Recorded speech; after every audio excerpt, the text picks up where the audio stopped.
अगर श्री कृष्ण भगवान थे तो उन्होंने महाभारत के युद्ध को रोका क्यों नहीं? अगर वे सर्वशक्तिमान थे तो उन्होंने अपने भक्तों को मरते हुए क्यों देखा? क्या वो युद्ध को रोक नहीं सकते थे, या फिर वे कुछ ऐसा देख रहे थे जो बाकी कोई नहीं देख रहे थे? महाभारत के युद्ध से पहले दो सोच थी, दुर्योधन की सोच और अर्जुन की सोच।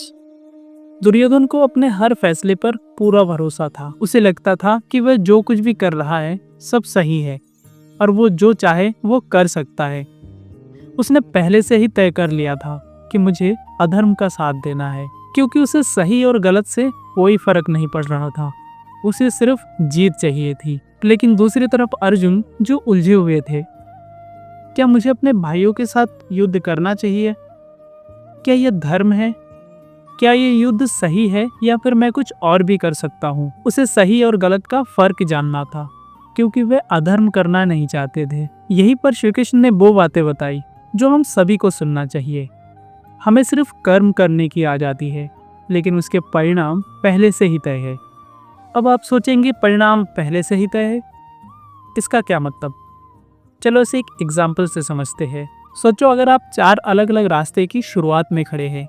रास्ते पहले से ही बने हैं और उसके मंजिल पहले से ही तय है। हमें सिर्फ रास्ते चुनने की आज़ादी है। यही कर्म का सिद्धांत है।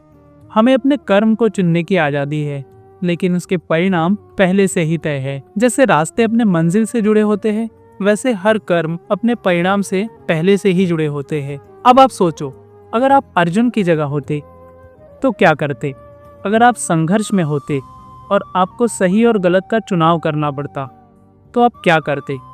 क्या आप अर्जुन की तरह सही और गलत के बीच फर्क जानने की कोशिश करते, या फिर दुर्योधन की तरह हमेशा खुद को सही मानते और आगे बढ़ते?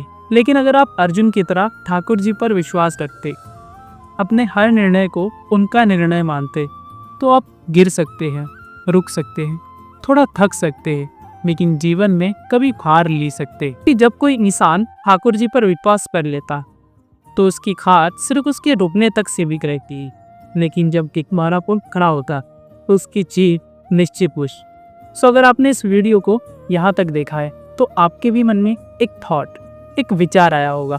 क्या है वो विचार? नीचे कमेंट में बताओ।